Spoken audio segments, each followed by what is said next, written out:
planted the carrots on purpose. But the dandelions taught us something we never expected. She called them weeds. He called them wishes waiting to bloom. Oh, and an additional food source for their table. Before you pull the weeds in your life, listen to what this little garden taught them first. It started on Plant Something Day with a handful of seeds and continued with learning and decision making in our little garden.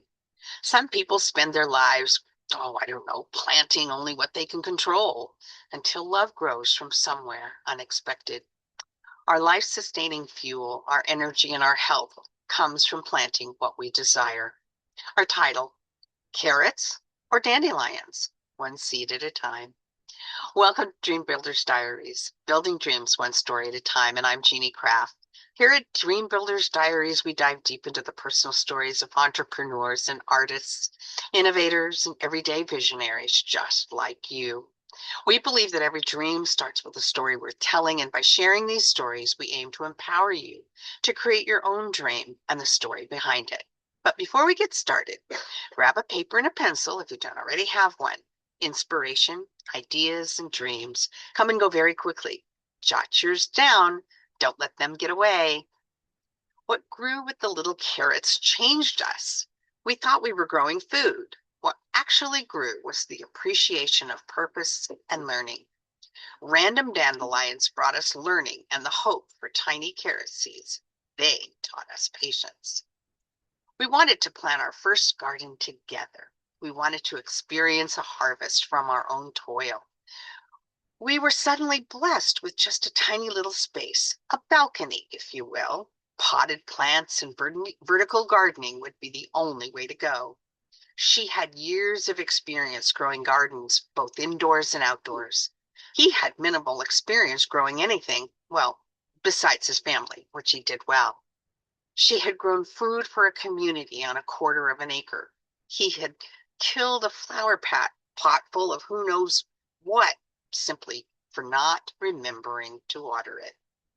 They had been inspired by the beginnings of the small orange carrot. It wasn't always sweet and small, like we've come to know here in the US. Did you ever know how it actually became orange? A humble carrot, one of the world's most ancient vegetables, boasts a rich cultivation history with many diverse variations.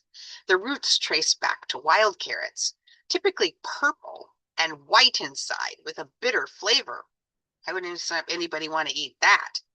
Around 900 AD, these wild carrots were first tamed in Asia, leading to the breeding of various carrot colors, like yellow and red and white and black.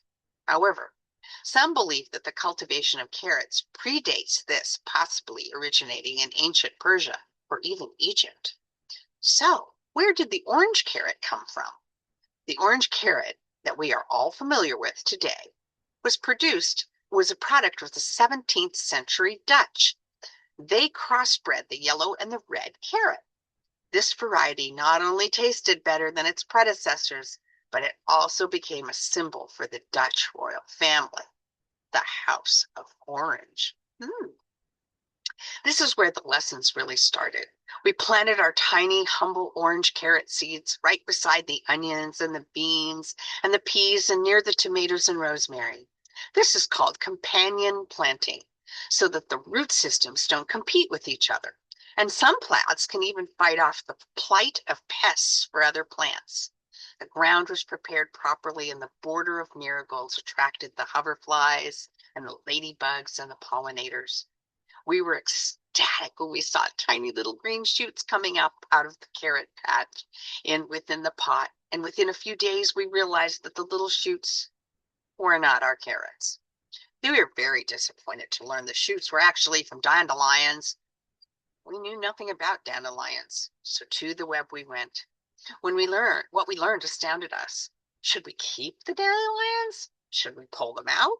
If we pull them, would they disrupt the tiny little carrot seeds that we were anticipating, then we would hope would grow?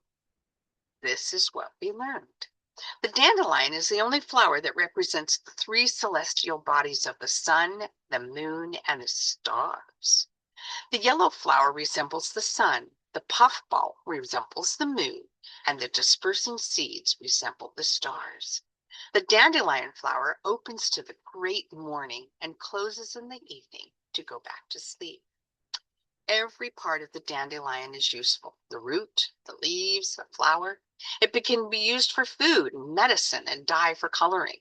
Up until the 1800s, people would pull their grass out of their lawns to make room for dandelions and other useful weeds like chickweed and mulva and chamomile. The name dandelion is taken from the French word dent de lion, meaning lion's tooth, referring to the coarsely toothed leaves.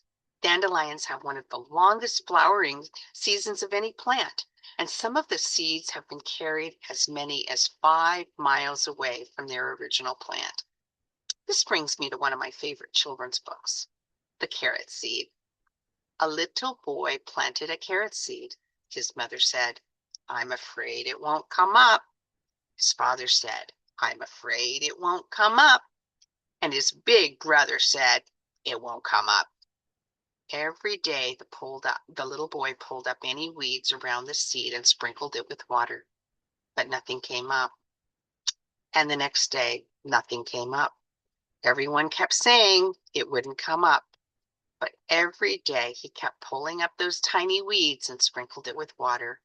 And then one day, a carrot came up, just as the little boy knew it would.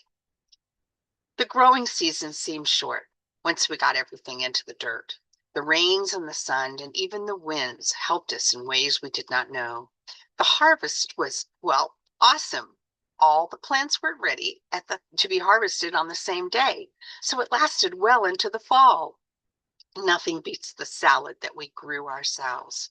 We will have another garden next year. One little garden pot was carefully planted. The other plants grew wild, and somehow that changed everything. The carrots fed our table, but the dandelions fed our brains. Both taught us lessons about our planet and how it continues to sustain us, and it will bring us joy with each harvest. I think we're going to have a garden next year for sure. Yes. To recap, what is your biggest takeaway from our diary today? And how does this diary relate to how you implement your dream?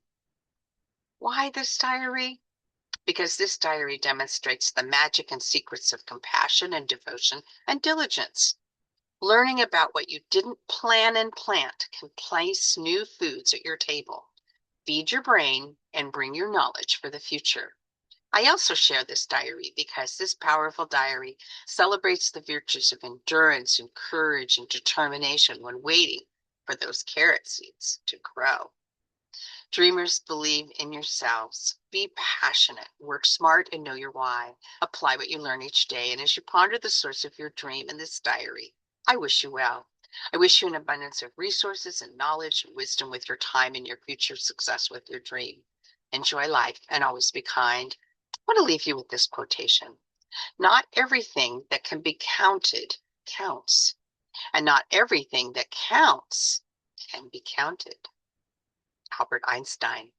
Not everything that can be counted counts, and not everything that counts can be counted. Special thanks to Frank Kosbosh for your knowledge about dandelions, and thanks to Ruth Krause and Crockett Johnson for amazing illustrations, for helping children understand patience and how to grow carrots.